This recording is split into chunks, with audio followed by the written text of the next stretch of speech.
What's up, everybody, and welcome to another awesome Gas Gauge podcast. I am your host, the Professor Gas. Today's guest is a awesome friend of mine. It is an absolute honor to have him on here today. He goes by the name of Grimm's Forge Gaming.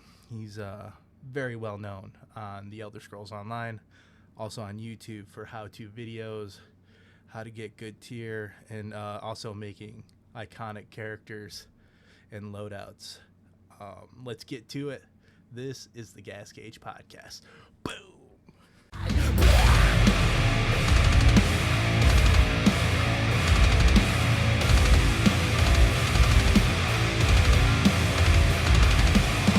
So, you good to go?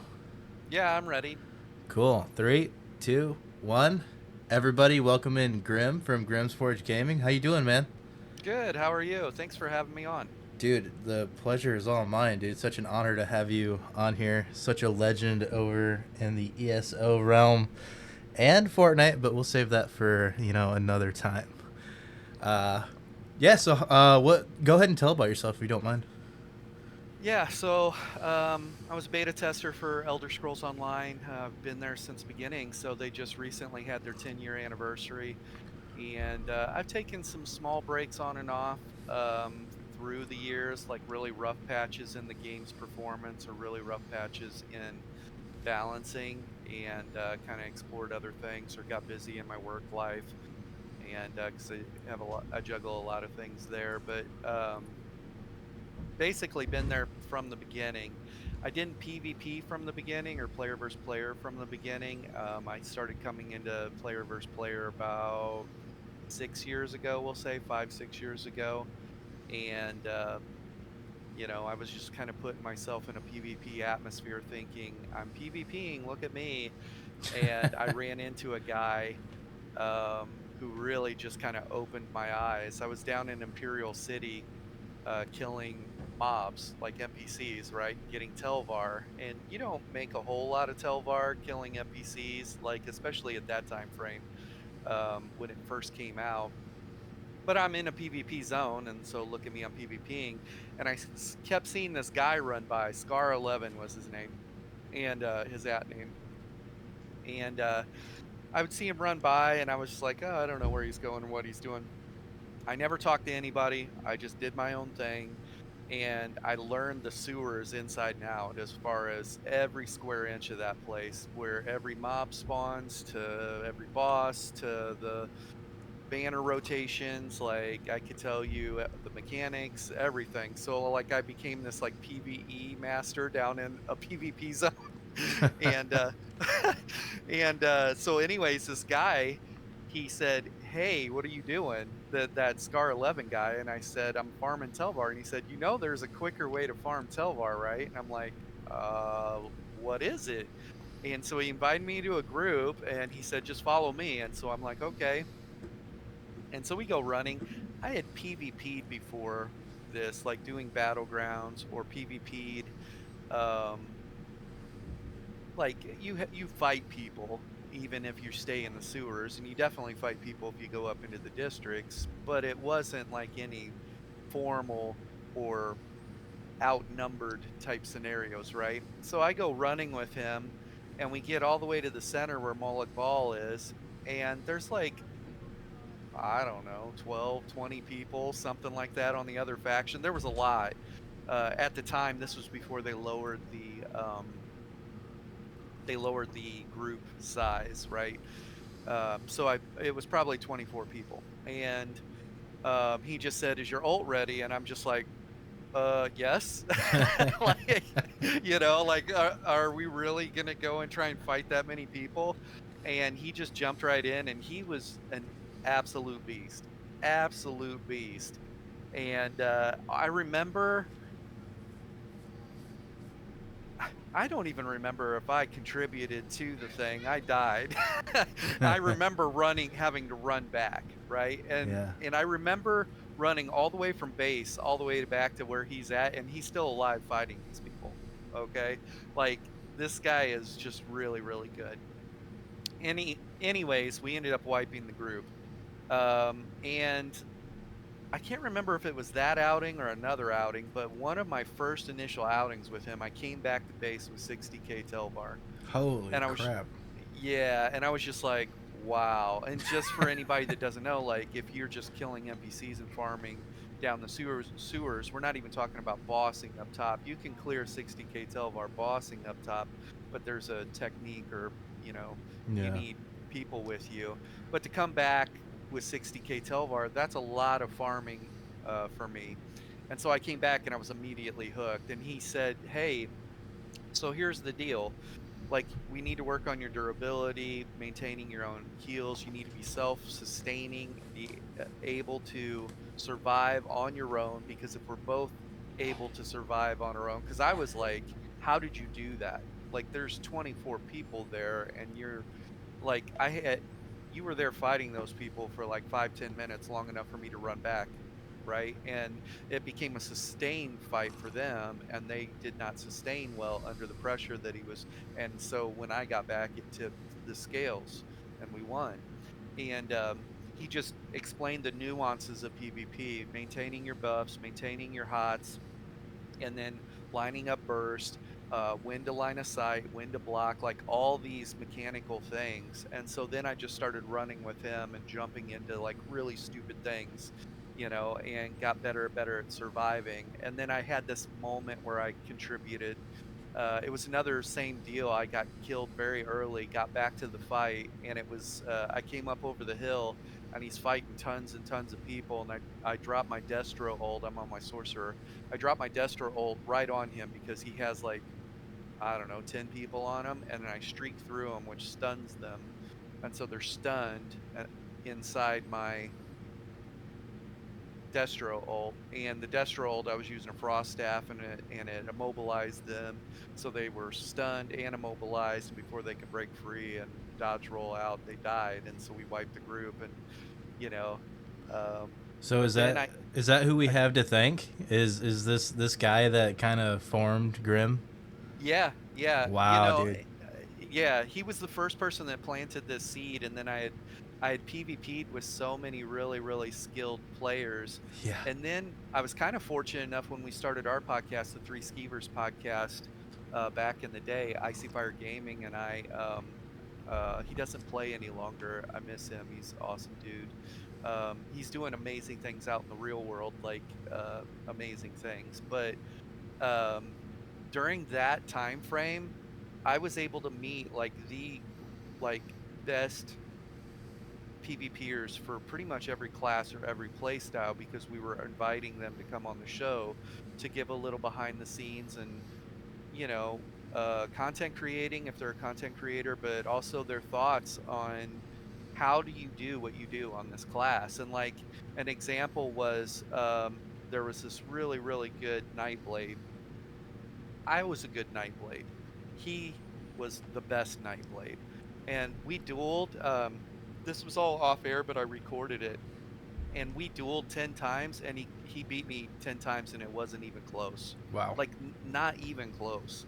And it was very eye opening to me, the levels, right? Like, you have your beginner PvPers that are trying to figure out how to maintain their heals, maintain their buffs, armor buffs, maintain their CC control, hard stunning and immobilizing the fight, and then lining up their burst, and like they're juggling multiple things, and if doing all this stuff.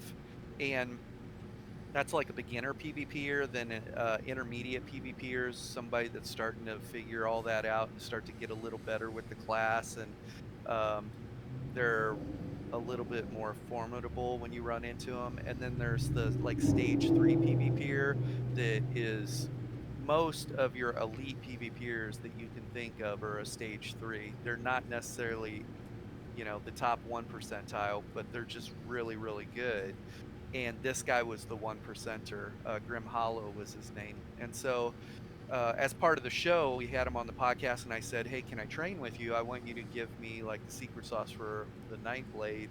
I find myself in a position where I can be taught by one of the best. And so he taught me so many, like probably 4 different things just in regards to Nightblade. that were game changers for me. And then now I take those things and pass those on to, Nightblade, people that want to get better at Nightblade because they're game changers. And so, but I got to meet all these different people and kind of travel to this mountaintop and train with these masters, right, up on the Yeah. mountaintop. So I kind of lots want of to fun. elaborate. I want to elaborate on that. I might kind of steal the spotlight here, but I kind of want to talk about how I got to meet you. Um, for those listening, it's like hitting the jackpot in a video game. It's like finding the 100% loot. You scored and you don't even know it yet. I honestly want to say this all starts with Wolf. No, well, yeah. It starts with Wolf. I was playing PvP and ESO, no guild, no nothing, just kind of like a loner, and I was like, I want to take my skills to the next level because I would get so bored waiting for like dungeons and all that. So I think I get invited to Art of War, and there's this guy named Wolf that takes he's like running a group out in Cyrodiil, and he sees me, and he can tell I don't know what I'm doing, but I'm holding my own, and he's like, "Yo, come here," you know what I mean? He's like, "What's up, dude? I'm so and so, blah blah blah," and I tell him, I said, I really really want to like get better at PvP, so he invites me to this guild house, and there's him, a guy named E, and then a guy named Coffee. Do you remember Coffee at all? Coffee's amazing. He, Coffee went on to be one of the best PvPers that we ran with. Yeah.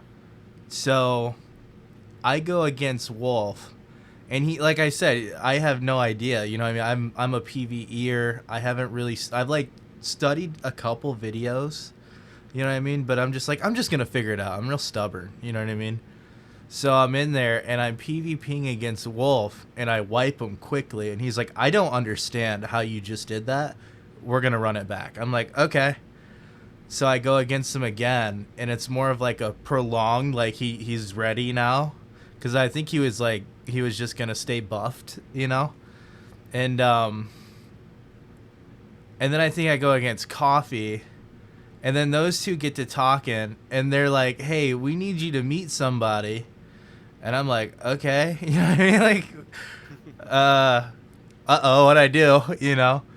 And then I meet Grim, and they tell me I'm meeting Grim, and you hear the name Grim, and you're like, oh, like, that's like, okay, who's Grim? Come to find out, it's Grim from Grimforge Gaming, and I'm now being, tutored by one of the best out there that I've played with.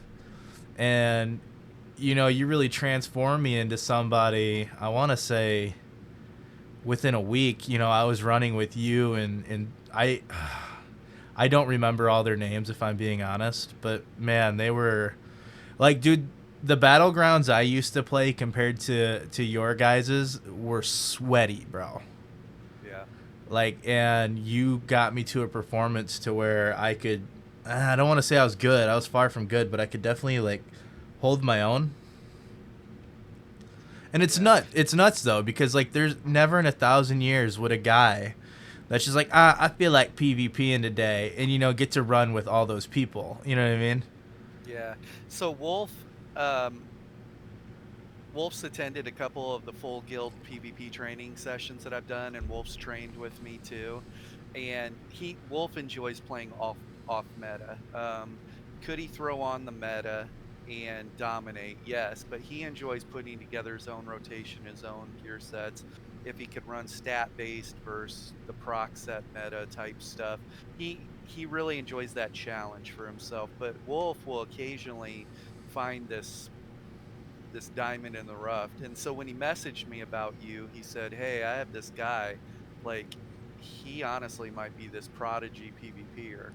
And that's honestly what he said. He's like, this guy has this like it factor, and he told me that you like smoked him right out the gate, just you know And so anyways, going into it, I was like, well, what do you want? Do you want me to take them 100% off your hands and start working with him, or like this is your guy, you're training him and you just wanted to make the introduction because I don't want to overstep, right? So we're trying to understand that, and he's like, no man, like you he's already like beat me and I'm struggling with him, so anyways, that's kind of how we met. And I guess another thing too, a side note, I'm not a one percentile in the game. I'm extremely knowledgeable, and I pride myself more so on my coaching, like my ability to transfer the knowledge to people. I can hang and I can fight outnumbered, and I can do very well. And I also enjoy playing off meta. However, I've been putting more meta stuff on just to really kind of flex.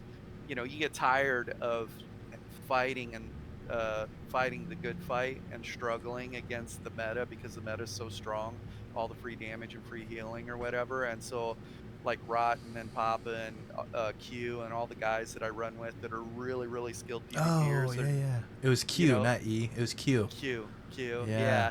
They're just like, you know what? Let's just wear the stuff. Let's just wear the stuff. It's in the game.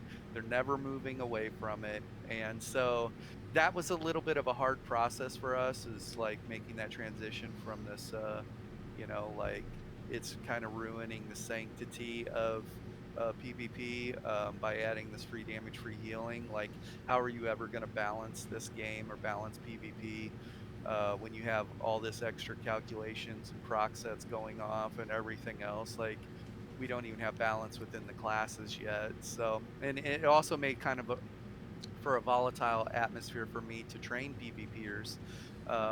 Just, like one simple fact is they'll look up meta DK build and they'll find something that, some content creator put out. Sometimes content creators put them out without even, they just know it's meta, and they'll put zero gameplay showing themselves using it, and they'll Yeah. just release a build video, and the masses will go to that build video, but they don't understand the how or the why these abilities are being used and how they're being used.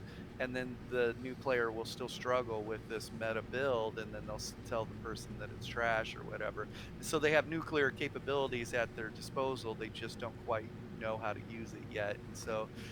And then that person bounces from build to build to build, or they write themselves off as saying, I just suck at PvP. And the reality of it is they haven't done themselves a service. They've done themselves a disservice by not seeking out PvP training and going through the steps. Like, let's get you out of this nuclear capability, this nuclear sub, and let's get you on a Sea-Doo to start, Yeah. just so you can understand how to traverse the waters, and I can let's definitely get. vouch too. I can vouch for you 100%. You took me under your wing, and like I said, within a week, I was like I said, I wasn't great, but I could hang, kind of like what you were saying, and I'm far under you. I could hang in your lobbies. You know what I mean? Yeah, I've been in your Cyrodiil lobbies. I've been in your Battlegrounds Battleground. lobbies, and Yeah. it's tough, but any other time I would have quit, but with you being there coaching me, I'd get frustrated, and you just like, hey, focus up, remember your rotation, make sure you have your buffs on. And that was my biggest thing. If you remember, I would always forget to pop my buffs, and then I pop my buffs, and it's like, oh, this is like a whole new build. You know what I mean? Like that Yeah. that's a game changer alone right there. Yeah. Yeah, it's, simple things like that. I did a Own Your Battleground series, and this is probably 3 or 4 years old at this point. And some of the information is evergreen content that still holds true, and then some of it changes as we like update, the patch notes for update 44 just hit, and there's some changes coming down the pipe that pertain to PvP there. But a lot of it just, we hold all different types of training.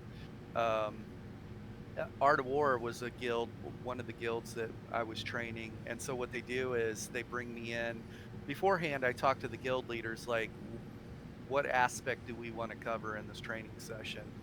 And are we talking Cyrodiil? Are we talking small individual skill set, small group, or organized small group, or big group, or organized big group, right? And then we go through those categories explaining what they are. Like a group is just me and you partied up. You can wear whatever gear you want, whatever rotation, whatever abilities you want. We're just running around and, kind of YOLO, Right. But an organized group would be we're wearing gear sets that complement one another, and we're using abilities that complement one another. And so,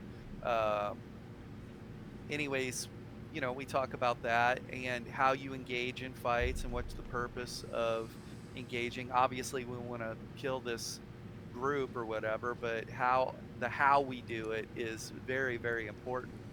And I just use this as a training example a couple days ago during White Strake's Mayhem, which is the big PvP event. It's like our PvP Super Bowl, right, for Elder Scrolls Online. I was running around on one of my characters, Steve Rogers, and there was a group. We were out in Cyrodiil, and the hammer, basically this mythical weapon that can break through walls that keeps super quick, is heading our way. And the hammer is always accompanied by, it could be 70 people. You never know what you're going to run into, and they're always running with the hammer to take keeps very quickly. Oh, dude, And I love Cyrodiil so much. Yeah, and protect the hammer.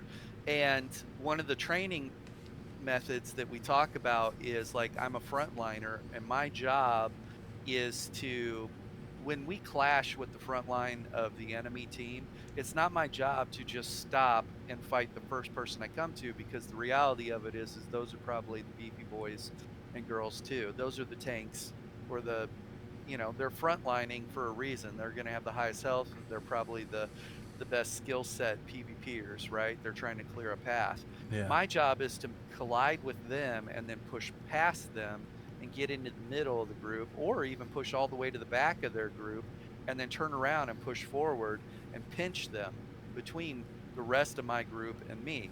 In order for me to do that, I need to be very durable, because the reality of this is as I engage with the front of the group, and if they're sitting on a bunch of ultimates, they're going to ult dump me. And so I need to be able to eat, multiple players' ultimates, which in turn makes this fight safer for the rest of my team, right? Yeah. I know I can handle it and I can survive through it most of the time.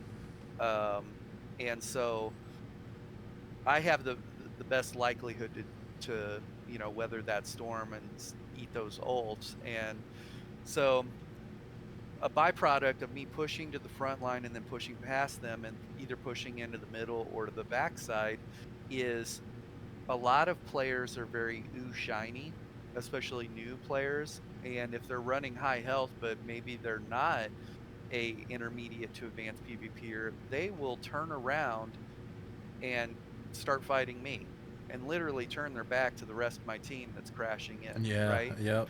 And so that happens. Another great byproduct of this is, not only am I weathering the storm as I push in, and say you're frontlining with me too, it's our job to push in, push past the front line.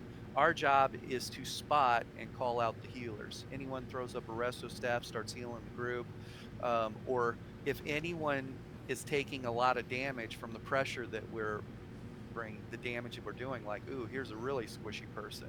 We want to get the squishy people and get the healers off the board really quickly. So a byproduct of colliding with the front line and pushing into them is sometimes we could break their ranks or get them to panic, and this healer runs off this way because he's getting attacked and he's trying to stay alive. The other healer runs off the other direction. They can no longer cross heal each other or heal for each other. They're only healing for each other, and then all of a sudden the group just completely explodes and runs in different directions, and it's like chaos. And we've created this controlled chaos just by you and me pushing to the front line, pushing past the front line, and finding the healers and jumping on the healers and applying pressure to them and eating all the ultimates. And so you can see that in the Steve Rogers White Strake's game plan. It's very early in the video, that exact thing unfolding. me pushing into the front, pushing right past the front, and then the whole group. And then I get to the back line, and when I turn around, I realize their ranks are already broken, or they're Yeah. spread to the winds, or they're out of position, and now it's just a free-for-all, shooting fish in a barrel. And so, um, saying it and talking about it is one thing. Implementing that takes you and me going Yeah. out and doing it, right? Actually Yeah. doing it, throwing Executing's a whole yourselves. different story. Dude, Executing's a whole different story. I've Yeah. I've been out there with you, dude. It's so much fun. And honestly, if I ever get back into ESO, which, man, like I said, after this interview, I probably will queue it up. I miss running Cyrodiil. Not so much Battlegrounds, but I like the thought of war in the Elder Scrolls Online, dude. It's so much fun, the coordination, and when you have that knowledgeable, powerful leader, it makes it so much better than just like you and two of your homies going out there like, let's gank somebody. You know what I mean? It's like, Right. or we could take the whole map. What do you want to do tonight? Do you want to gank a couple people, or do you want to like take the whole thing? But Yeah. that leads me to one question though, bro. You got to remind me. I've been out of the game for so long. What's it like? Have you ever held the scroll, or is there like a step higher than holding the scroll? Yeah. So I've been Emperor. I actually helped, gosh, I don't know, at this point, probably 15 or 20 people become Emperor. Emperor is the highest title in the game, and there's only each Cyrodiil campaign only has one Emperor unless they're deposed or they abandon the campaign. So I've been Emperor before. What's the Um, requirements for that? so you have these keeps all over the entire map. Your requirements is you need to be leading in alliance points with your faction is number one, because if you're not leading in alliance points, and you get alliance points by fulfilling certain objectives within Cyrodiil, within the battle, right? The overall war, the grand scheme of things, right? So you need to be leading in a AP, and once you're leading in AP, if your faction captures all of the inner circle around the White Gold Tower, the main keeps, you don't necessarily need the smaller ones, you just need the large main keeps, okay? And if you capture all the main keeps around it, you now depose whoever is Emperor from whatever other faction, and now you, if you're leading an AP, will become the Emperor. And if your faction already has Emperor, but the fight is still in play, let's say you're number 2 in line, and there's like another faction has claimed emperorship, because you're not leading an AP, you're only going to give that individual, whether they're online or not, you're going to give the other person that's ahead of you in AP the title. They'll become Emperor. So, Okay. and you get a lot of bonuses with Emperor. I actually need to go through the patch notes, see if I didn't see anything initially, but you get a lot of extra max stats and a lot of recoveries, and because max stats scale into your weapon and spell damage. And old gen, you get this thing that's very similar to like a dynamic old gen. So you have major heroism or minor heroism, or both together going on. So you get to your next ultimate before anyone else does. So your stats are inflated, your recoveries are inflated, your damage is inflated, your old gen is inflated. So you're basically a walking world boss. So Nice. yeah. Dude, one thing that kind of makes you stand out more than others is like your tactical gameplay, and I've seen it in Elder Scrolls. I've seen it in Fortnite. And I've also heard you talk about it in your day to day. Where did all that come about? Like when did you like most people, they'll say like, for example, Fortnite, like or even ESO, like, oh, I'm gonna run this damage, this damage, this damage. I might do a heal and then this damage, but with you, it seems like you get to choose one, a shield, a buff, and then this, and that's locked in no matter what kind of build you do. Like, where did all that come about? When did you find out you needed that type of gameplay? Yeah. So I've leveled over 300 characters in Wow. Elder Scrolls Online, and those leveling was in PvP. So it was in Imperial City, or it was in Cyrodiil, or it was through Battlegrounds. And during that process, I basically, every class, every possible way you could play it, from using a frost staff to using a lightning staff to using sword and board. If I'm running this character as sword and board, how am I going to kill people? You know, like, and your class skills don't always help you kill people, and the weapon skill lines when they were added, because there was a time when there was not weapon skills or weapon skill lines, it was just your class and class abilities, and not even the abilities that you have now in the game. But you know, I was challenging myself. If I were like with Steve Rogers, obviously he's using the shield, vibranium's, you know, his shield, and I have Steve Rogers wielding Mjolnir, you know, thematic, not really Mjolnir, obviously, but so I'm running around on Steve Rogers' sword and board, and it's like, how do you mount the offense to put people away when you have the health of a tank, you have the resistances of a tank, um, you know, and because of that, you can't have it all. At one point, you couldn't have it all in ESO as far as PvP goes. We're at a point now where there isn't a spike in damage, weapon and spell damage spike, or it's not a weapon and spell damage like gradual raise. We're actually things that are just nuclear capabilities where we're at because of different mythics that are in the game, proc sets that are in the game, and everything else. So you could be a sword and board and have all the damage and all the healing that you ever want and all the durability that you want too, if you know how to build. And so it was through that process of trial and error and playing every class every possible way.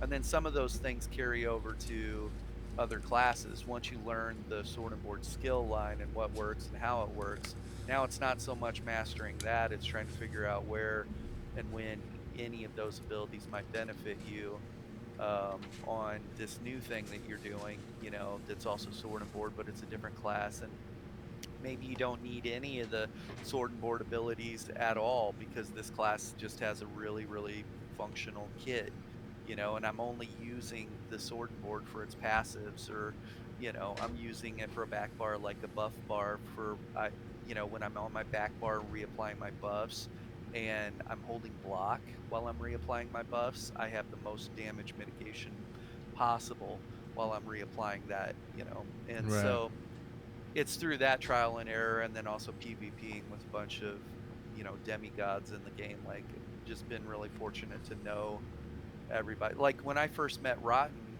I don't do dueling tournaments. I do dueling as a training with Right. people. And when I first met Rotten, it was with Northold. It was another guild training thing. Anyways, Northold had scheduled a dueling tournament, and so the guys wanted me to enter the dueling tournament. I was like, sure, I'm gonna take Kratos, my brawler, not my young Kratos, Ghost of Sparta, but my Stamden, into this dueling tournament. And during that time frame, we were having two major issues with the game. One of them was the block bug, and what that is you could be holding block, and on my screen the sigil is up and it says that I have 70% damage mitigation right now while I'm holding block. But on your screen, if you're looking at me, I'm just standing there. I And think I'm I not remember actually, that. yeah, I'm not actually holding block. Yeah. And so the block bug was a major thing. That was going on during that time frame. And also another thing that was going on was break free. And being able to break free after getting stunned was so bad at that time frame. It was so non-responsive that people were putting break free. How it's supposed to work is you hit a button and it breaks free of being stunned so you can control your character again. But break free just was not working, and you could pound it 40 times, and meanwhile you're getting nukes, you know, you're getting meteors dropped on your head like acorns. So you know, you're Yeah. getting freaking nuked. And so that's a big problem, because if you're stunned, you're not able to dodge roll damage, you're not able to hold block to mitigate damage, and even if you can hold block, it might not be mitigating damage at all. So the game just wasn't in a good spot during this dueling tournament. But I was fighting Rotten, and he's on his very, very bursty sorcerer. He's very dangerous. And one of the CCs that Rotten hit, he streaked through me and stunned me, and I couldn't break free. And I'm just pounding the button. I'm like, break free, break free, break free, break free. Could not break free. And we're all in Discord, and Rotten just nukes me in a millisecond. Of course, here's a guy that trains PvPers, Right. getting nuked in a millisecond or whatever. And they're like laughing, and they're not laughing at me. Well, I'm I'm frustrated, but I'm also laughing too because I'm like, this darn game, like fix your game, and so anyways, and they're like, dude, we could hear you just pounding the button trying to break free, and they're laughing because they're like, get Zost, ZeniMax Online Studios, get Yeah. Zost. And so anyways, that was my introduction to this Northold guild, was me getting killed in a dueling tournament, and not being able to block or break free. But and that's not to say that Rotten couldn't have probably done that without that happening anyways, because he's so dangerous. He's one of the guys that I go out and PvP with regularly, and we've wiped tons and tons of groups together. So very skilled. So Now, you were saying that at that time, the state of the game with that that dodging mechanic just wasn't working. What's the state of the game right now? What do you think? Like if you were to just kind of like spill it out for somebody that's wanting to play, or maybe a returning player that's just like, man, I would love to get back into it, but last time I played there was this. Where are we at now yeah, with it? I would say this is a very hot take and kind of controversial. Well, first let's start with this. Elder Scrolls Online is one of the most beautiful games that you can play MMO wise. Um, there it is massive. It is an absolutely massive game. There are so many zones and quest lines, and every one of the quest lines is fully um, they have the audio, voice acting to go with Oh the yeah. quest line. Like, it's impressive. It's beautiful. The zones are beautiful. The game is beautiful. And the combat in this game is some of the most impressive combat. Like, it's called active combat. When I right click my mouse, I hold up my right shield and I block. And when it's working properly, I literally can tap that in a millisecond as a damage attack's coming in and block that attack, or mitigate 70% of the damage. That's what block does, right? Mitigates a large portion of the damage. I can see that same attack coming in, and I can hit my dodge roll button, and I can evade the damage if it's a certain damage type, Mm-hmm. and there's just so many different nuances to this. Line of sighting as what's concealment versus cover, and just all these different things. And so the game is very dynamic PvP, and that's what pulls everybody that loves PvP and ESO to it, is because there's no other games on the market like this. They really have something here, right? So it's a beautiful game. Um, the combat is dynamic. Cyrodiil, this massive war field that you're talking about, being able to siege keeps, and they have a PvE aspect to that, right? Like, each keep has like NPC guards on top of the players that you have to fight. There's surrounding resources that you need to capture for the keeps, or you don't have to capture the resources, but the resources have NPC guards on them, and you could be clearing or killing the guards at a resource, and players roll in, and now you got this really chaotic situation on your hands. So then they have Imperial City, and they have Battlegrounds as well. They have all these like really cool aspects to it. So all that said, the really negative side to it is it just doesn't work sometimes. A Yeah. lot of the time, performance is very, very poor. And performance, about that time frame that we were talking, um, with Northold, dates back 3-4 years ago, was one of the worst updates that they ever did, was where they added proc sets to the game, and they were changing some core aspects of combat. Because until that point, there wasn't a whole lot of free damage and free healing in the game from proc sets and all these extra calculations going on in the game. It was more so about the balance of the class and the ability of the player, right?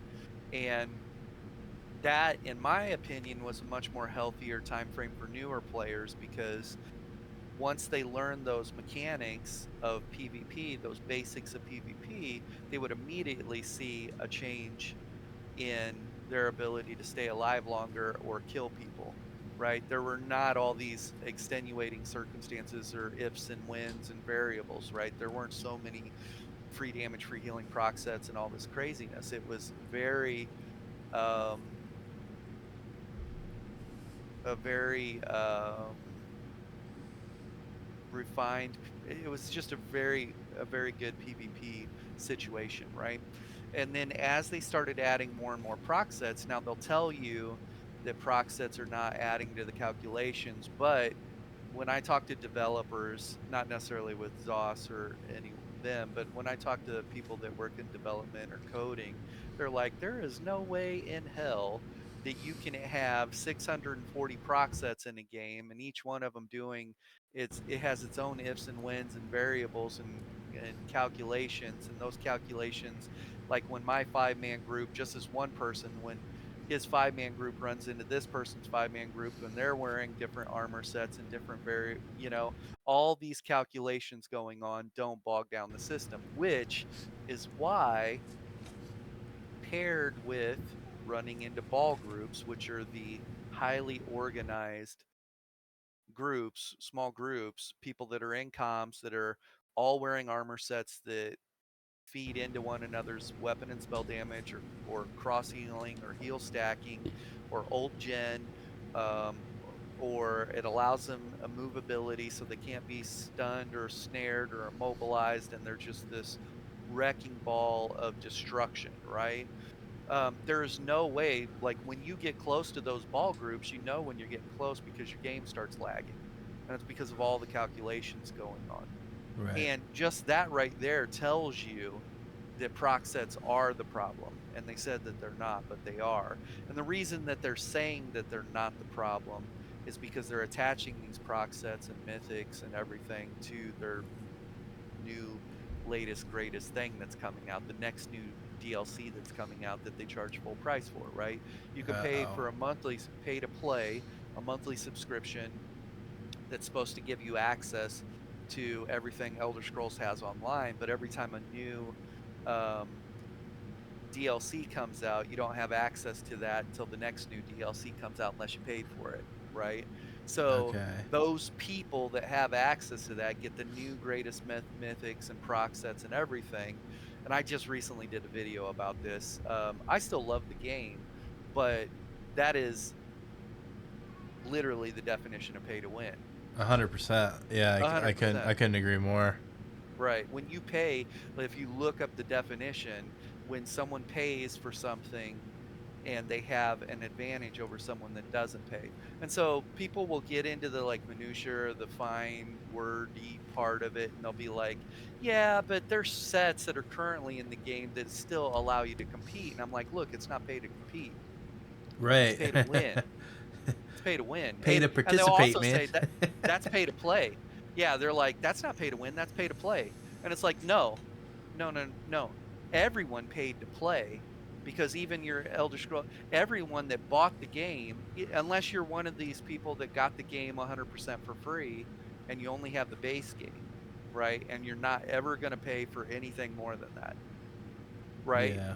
So you, for sure, guaranteed in PvP environment, will be at a disadvantage. And so this is like one of my biggest frustrations is we've moved so far away from the sweet science of PvP, and we're full blown embracing nuclear capabilities, and because it's fun, right? We want more of an arcade style PvP experience for new players. And it's misguided because they're like, new players will just have fun PvPing. No, new players, because I talk to new players every day, new players are getting nuked in a millisecond by free damage and free healing, and they don't even know what killed them, because there is so much free damage and free healing followed behind this nerf spike, or not nerf spike, this damage spike in the game from uh, hybridization, which is a thing that they did 3-4 years ago, where they now hybridized all your weapon and spell damage and abilities and damage sources, and they allow proc sets to crit and like all these things, and they're literally making PvP a worse environment for new PvPers, Yeah. like by Like you got to getting know them, somebody. yes, getting them killed so quickly, and so that's my biggest complaint, or my biggest gripe is it, we were at a spot where once new players learn the mechanics of PvP, when to block, when to dodge, roll, how to maintain your buffs, and here's probably some options for the best damage abilities for your class and the weapons you're using, and we kept it very simple into that. It was much more enjoyable for them then. Yeah, and right now, like if we take Battlegrounds as an example, previously before update 44, which they are changing this, but Battlegrounds was a 4v4v4, right? And in the 4v4v4, there might be times where you would die, right? Because it's chaos, you got killed or targeted, and you haven't learned the mechanics of PvP and how to maintain your buffs or anything. And then you spend time, you're dead on the ground, and so now your respawn timer is going off. And sometimes it's 10 seconds. You're on the you just got killed. Now you're on the ground for 10 seconds, just sitting there doing nothing. And then your person respawns back at base. You jump down, and you just died, and you were with your team, and now you're like, I need to get back to my team because I'm not good at PvP. Yeah. And you're running back to your team, and you get killed in a millisecond. You're ganked by a ganker, or just destroyed by some DK that's out solo YOLO, away from the fights, just looking for 1v1s and stuff, which would be me build testing. I'm out there, I'll jump into the fray, kill everyone, and then go look for everybody that respawned and is trying to run back. Now I'm going to find people and hunt, Yeah, I'd be out the lying if I say predator. I didn't do that. Right. Yeah, and so that person now can't even get back to their team, and they're just getting killed over and over again, and it's a terrible experience for them. And all the while, nobody is telling them from ZOS, like, hey, the most important thing about PvP is learning when to block, when to dodge roll, how to maintain your buffs, and what line of sighting looks like, how to use cover or use line of sight to, especially when you're outnumbered, don't just stand in an open field and expect to kill these people until you're actually ready for that open field fighting multiple people. You need to play a hit and run play style, and speed is such a great damage mitigation tool, and like all these different things. And to even compound that problem, PvEers in a lot of scenarios, like if they do trials and stuff like that, they don't need their armor buff because it's provided to them by someone else, so they can fit an extra damage source onto their bar. And sometimes they don't even need their offensive buff either, which is an extra 20% weapon and spell damage. So they don't need almost 6,000 extra resistances on their bar because someone else gives it to them, and they don't need an extra 20% damage output because someone else gives it to them. Right. And so that PvEer puts this PvP build on that they saw online that's supposed to be nuclear, and then they go to a battleground without those proper capabilities even on their bar, and they're running PvE damage setups, like, hang on while I get my That was 5 me. dots. Yeah, I'm going to get my 5 dots on you, right? And they get 3-shot, they get 3-pieced and sent back to base. And so it's creating a terrible first PvP. And here, this is 4 years ago, so we're talking about 4 years now. This has been the experience for new PvPers, and it's only been progressively gotten worse and worse. And ZOS, in their mind, they're saying it's getting funner and funner, right? Because we're throwing out skill. Skill is less required to PvP now, because we're just giving nuclear capabilities to everyone. And it's like, no, you've just made it worse for the new PvPers. In the same fashion, they don't want to address ball groups, right? This has become a rant, but what this is like a true snapshot of what's going on in ESO, okay?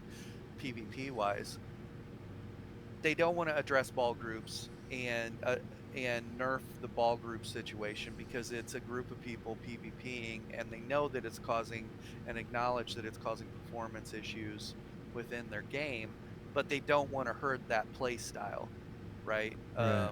And those people that are having fun and playing and whatever.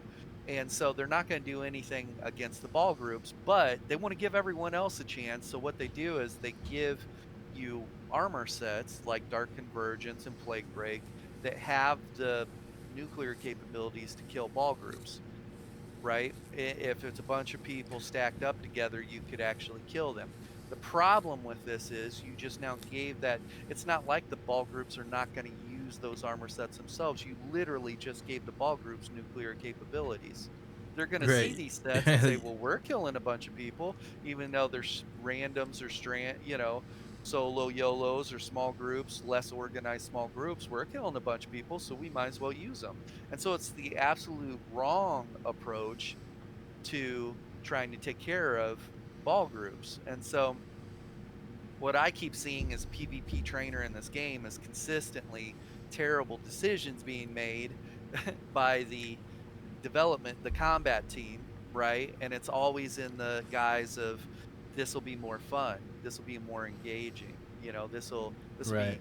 be, if we eliminate skill, we want to lower the skill ceiling and raise the skill floor, so everyone's more having fun. And it's like, no, your intermediate to advanced that are understand the mechanics and also have nuclear capabilities are just destroying kids all day every day, like Yeah. sending them back to base, and then they don't want to PvP. So you want to know why your PvP um, in ESO is considered like the stepchild, or the black sheep of the ESO community. It's because they're doing it either by design or unknowingly to themselves. And so, and honestly, the answer is, like, here I complain about all this, but the answer is what some people would not like at all. And the answer is, you need to do like World of Warcraft, and you just need to have PvP armor sets. And those PvP armor sets are only worn in PvP, because this now makes it to where you can balance the game. And those armor sets not be free damage, free healing, proc set, nuclear capabilities, but they be things that are more toned down.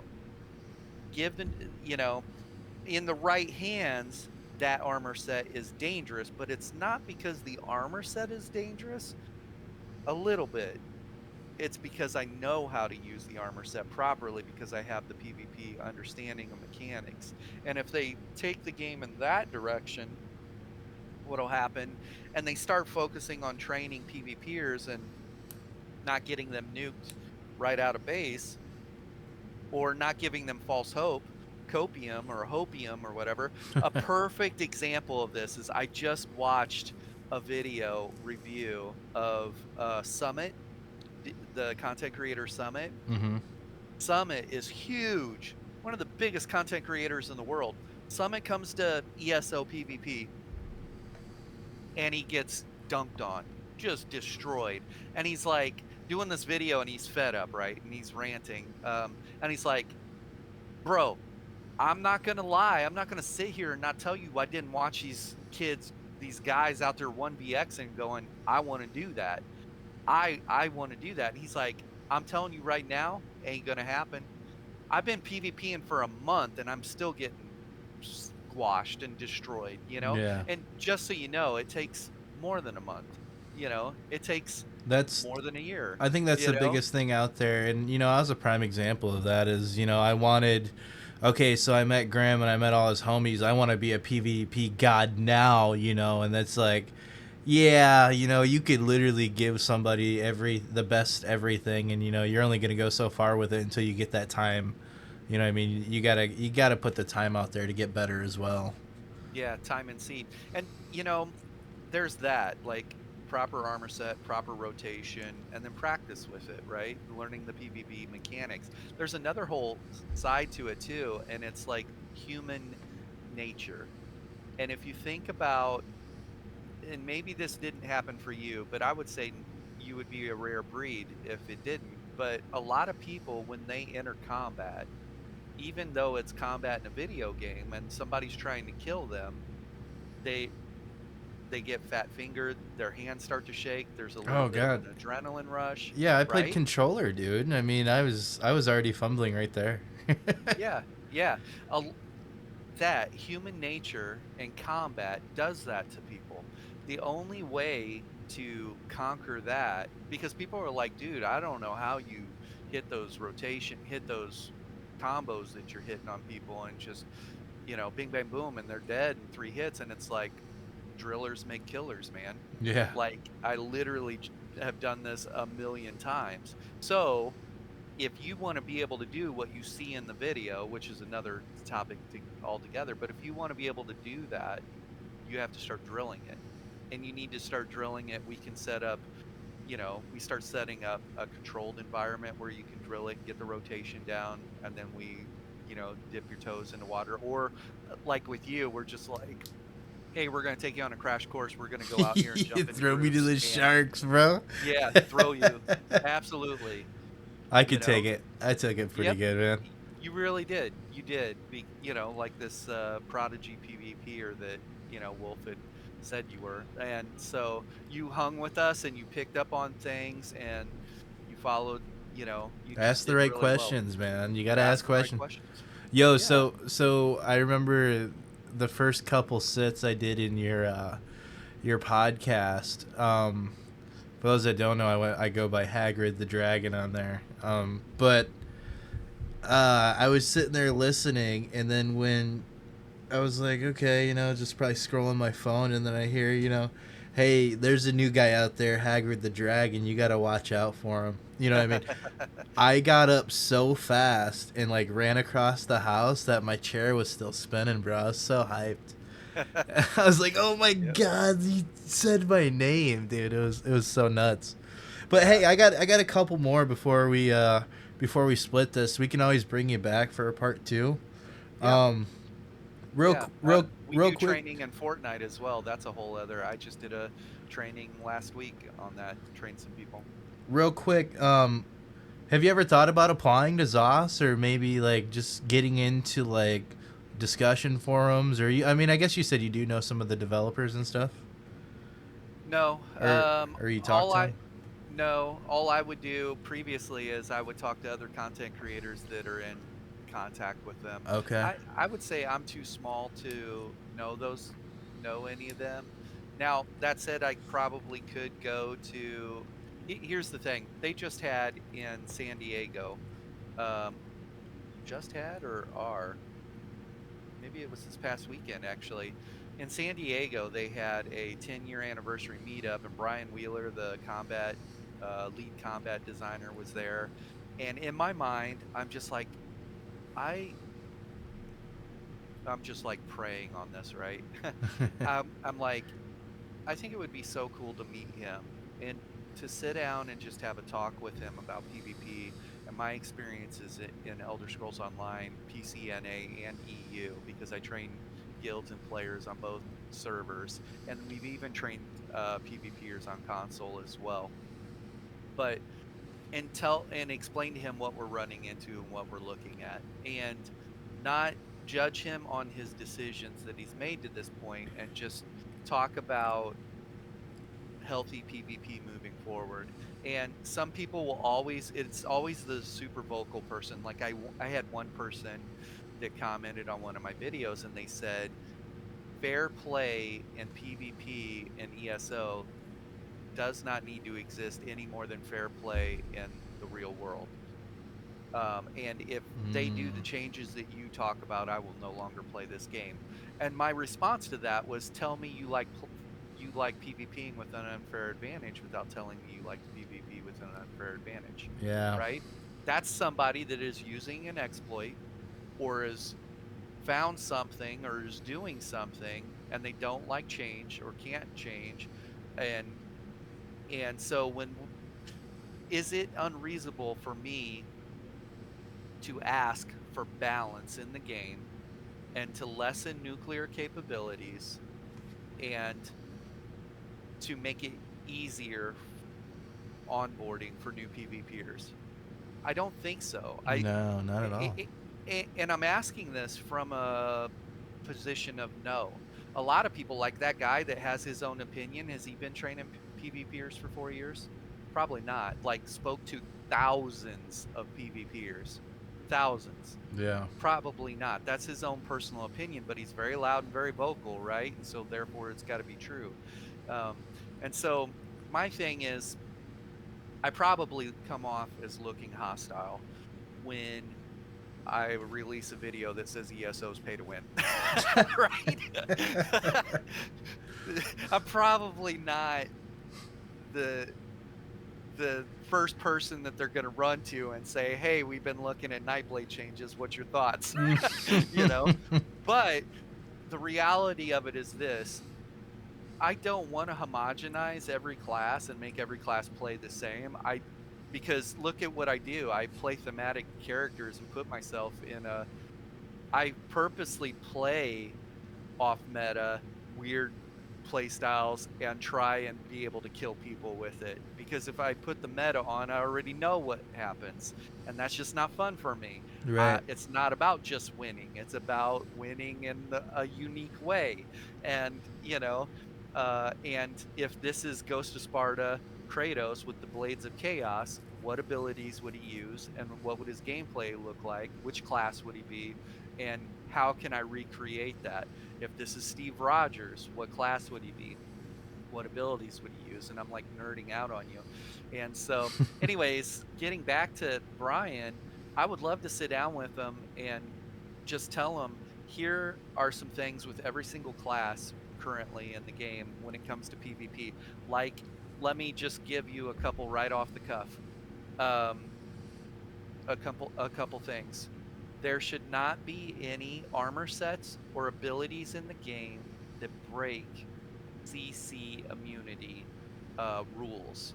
Okay, and the CC immunity rule is every 7 seconds you can be stunned, and stunned means that you lose control of your character. Okay, every 4 seconds you can be immobilized or rooted.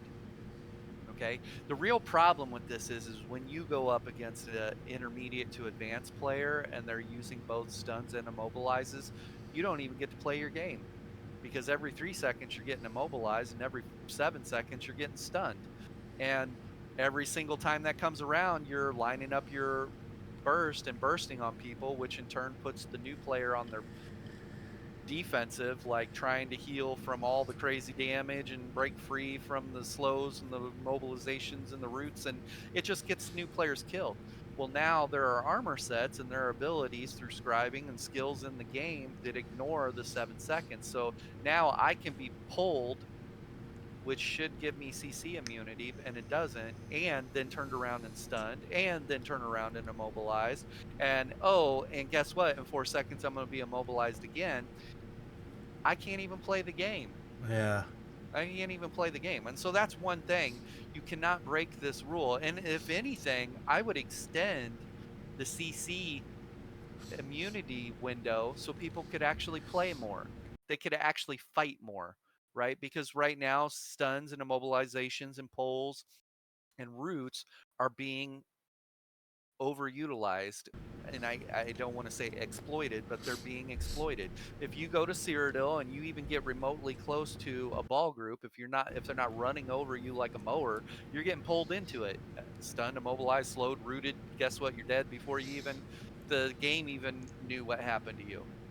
Right. And now you're in a mount simulator riding 10 minutes back to try and get to your friends. So they need to extend stuns, make it 10 seconds, and make the stuns or immobilizations or roots, make that 5 seconds, because that will give new players more time to counteract the things that are happening. And intermediate to advanced will still be able to line up their stuns, their pulls, their stuff, and get the kills or whatever. But now we start seeing a little bit more of a dance. Now, that really loud person that leaves the comment but that hasn't trained thousands of PvPers, the really loud person's going to say, what you're describing is going to be a tank meta.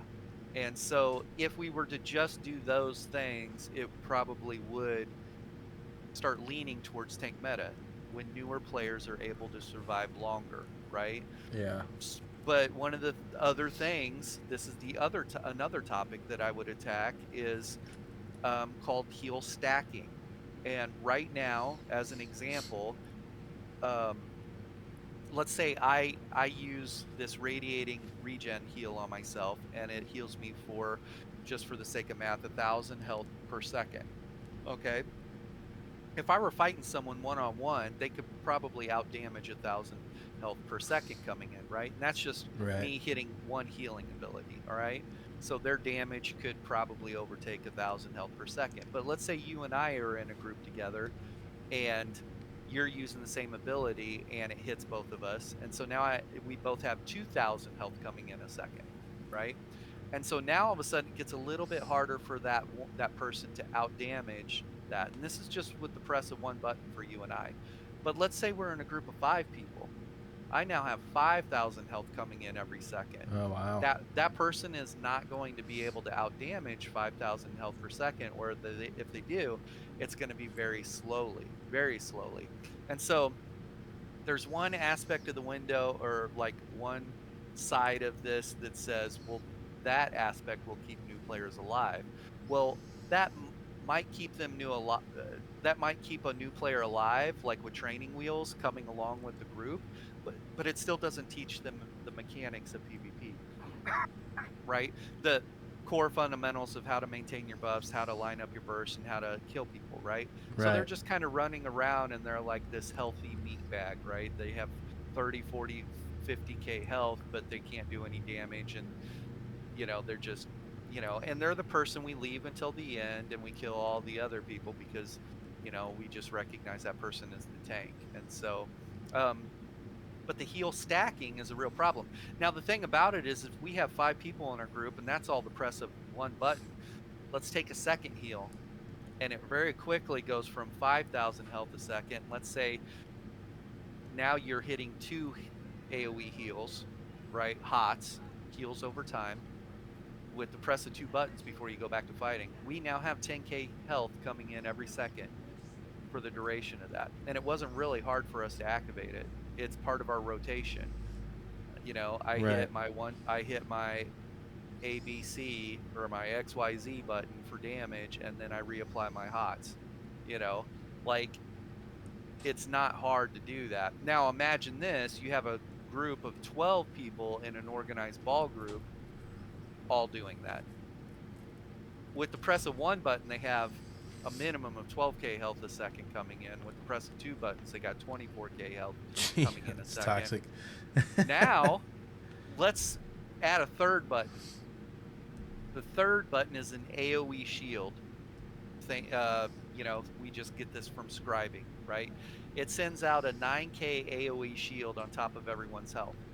And let's say everyone does that now. So everyone has this shield. Your total shield size, unless you're a sorcerer, is 55% of your max health. All right, so the shield value will be different based on everyone's health. But let's say everyone was running around with 40k health, they're going to have a 55% shield based 55% of 40k. So it's a pretty good size shield, right? Yeah. So even though everyone's hitting it, that shield size will only cap out at it. But because it's part of their rotation, now they have a 10k shield, 9k shield covering their health bar, and 24k heals coming in underneath that shield. How do you ever kill that group? You don't. You don't. You don't, And dude. that's the problem, is your intermediate to advanced PvPers understand this. And I went out there with my murderers, like guys that I PvP with a lot. Now, individually they're murderers. They're really, really good PvPers. We don't do organized in that I'm going to wear this set, you wear that set, you run these abilities. It's just YOLO, let's run and go. And most of the time we'll take groups out doing that, right? We ran into that group that I just told you. We did not even touch their health bar.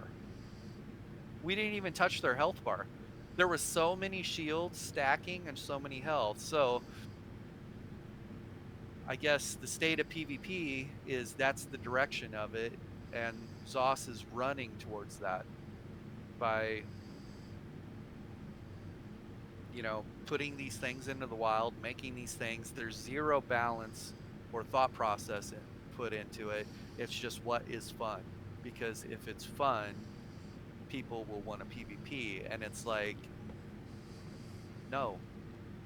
Fun will be them surviving longer, living longer, right? Fun will be them understanding how to PvP and them getting better.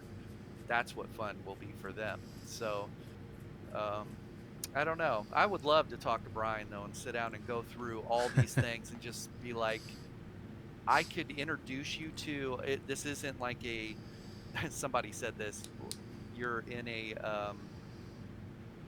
locked in a room with people that all think like you, so you don't think any different. And it's like, how I got to this understanding of PvP is based off of talking to thousands of PvPers. It's not talking to the guys in the room. I talk to the guys in the room all the time, guys and gals in the room, and I want to know what their thoughts and experiences are on it, because everyone has your own experiences within the game, but we all have this understanding. And then I cross-reference it with the new player experience. How's it been for you? I've been PvPing for 2 years and I'm not getting any better. I just get destroyed every time I run into a 1v1. Or I just started PvPing and I'm getting destroyed. Right. Yeah. And so, but I look at it from both sides.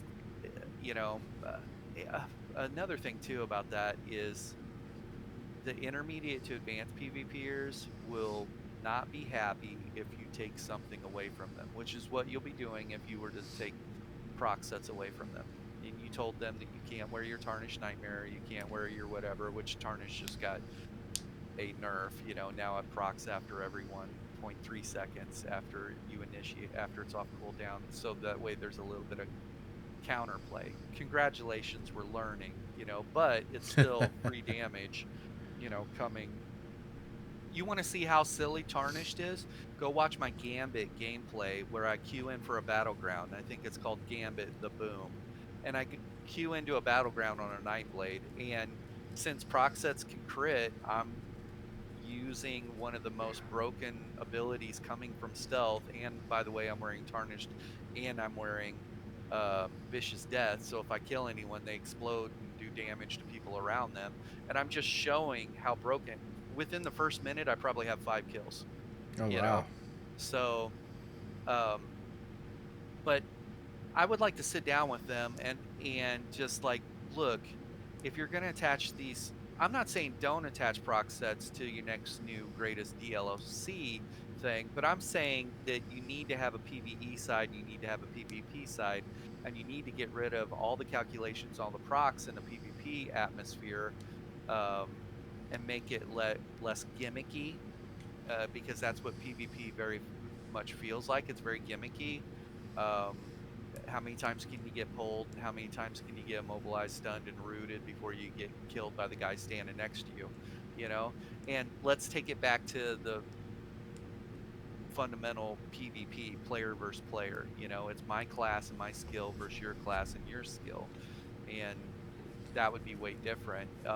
And he might say, we don't have the capabilities of doing that or whatever. Then I would just say, look, let's at least put serious thought into what armor sets are being released to the wild and control their values through the Battle Spirit passive. And the Battle Spirit passive is whenever you're in a PvP environment, your healing and your damage is nerfed, to account for, to add to a more PvP atmosphere. Well, you could actually nerf these different armor sets and stuff while Battle Spirit is passive, and I just recently saw them use that on an armor set, and I'm like, thank you. I hadn't seen it before, but thank you. There it is.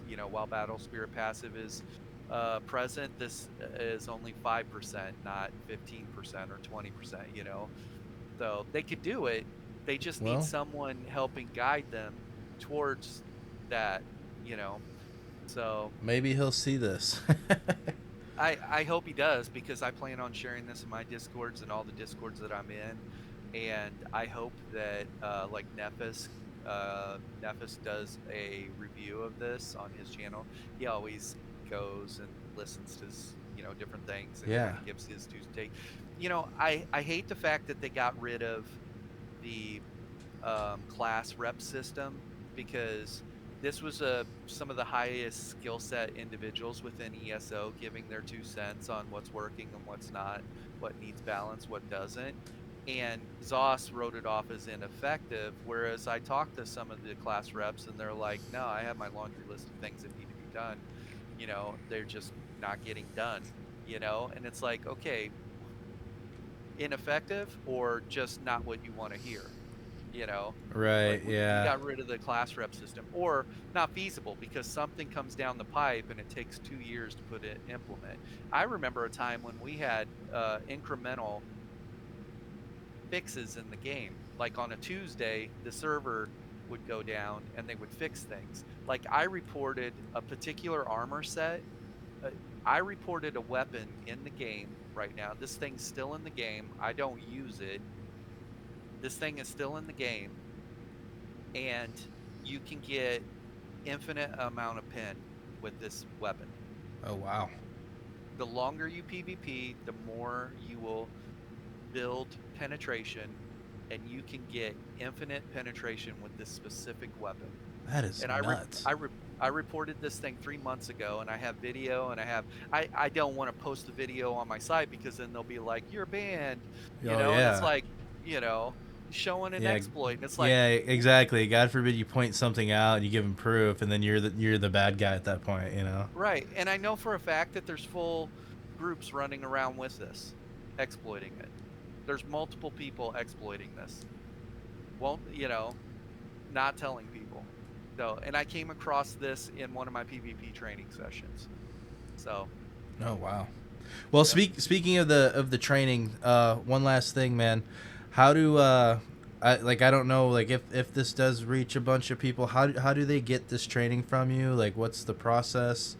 Do you have Yeah, like a business email? Is this nonprofit? What are we working with here?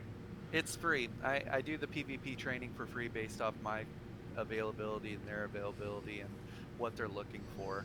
Um, and then we just meet with them. The easiest way for them is to go to Grimsforge Gaming, and there's a space between Grimsforge and Gaming. Excuse me. That's my ESO YouTube channel. Okay. My Fortnite channel, it's all one word, no space. But anyways, the ESO one is Grimsforge Space Gaming, and they just go and they can comment on any of the videos. They're just like, hey, I'm looking for PvP training. How do I contact you? Or there's, in the newer videos, there's a link to my Discords, and they could just join the Discord and then message me through there, because the PvP training takes place in Discord. They'll come into Discord. There's a spot where they can request one-on-one training, or they could just message me directly, or in the welcome there's multiple ways to go about it. And usually what we'll do is we'll schedule a screen share if they're on PC. We can even schedule a screen share if they're on console, Xbox, or PlayStation. They just need to route their monitor through their PC monitor, so hook their Xbox or PlayStation up through the PC. Yeah. And run it through there, and then they do a screen share, and then we look at their character build, we look at their rotation, and they can even queue for Battlegrounds, and we'll do like a backseat driving, because we'll talk about the 3 biggest ways that you're dying in Battlegrounds. You're out of position, outnumbered, or out of resources. And we start eliminating those things, and then they start surviving longer, and we go from there. There's just so many different training techniques that we have based off of what they want to do. But it all starts with just commenting on my YouTube channel, and then joining our Discord. Awesome, dude. Yeah, everybody that's listening, don't be afraid to reach out. Like I said, I was super fortunate enough to get thrown at Grim, and it was probably the best experience I had. And I played previously on Xbox, and then redid it all over again because I don't know, at one point I don't know if they allowed transfer, but when I did, they did not have it, so I had to rebuild another account with characters, and I had the most fun running with you guys, and I must say thank you for that, Grim. If I don't ever get to experience ESO with you again, thank you for the awesome times. Thank you for the good times, bro. Yeah, thanks for the compliments. High five. Yeah, you did awesome. I love that moment. The aha moment where things start to come together and you start really having fun. You're like, so this is what it's like Yeah. running with a bunch of killers, you know? Oh, and that matters too, you know. Like you can definitely go out and be like the solo warrior, but man, it's so much fun rolling with people that just like have an idea, you know. Um, like I said, rolling with Q and Coffee, and it would be out of my difficulty, but knowing that they were on my team, I was having fun anyways. Yeah. But yeah, man, I think we're gonna wrap this up, dude. I'd like to have you back on for some Fortnite content, and then maybe even your your day to day, if you're willing to talk about that as well. Yeah, absolutely. Yep, that's no problem. Awesome, dude. Thank you so much, Grim. I will be posting all your links in the YouTube, so everybody that's listening, thank you for listening. If you haven't, hit that like, hit the subscribe, drop a comment if you want Grim to try a new a Marvel build. You know. Thank you guys so much. Peace. See ya. You are now listening to the Gas Gauge Podcast.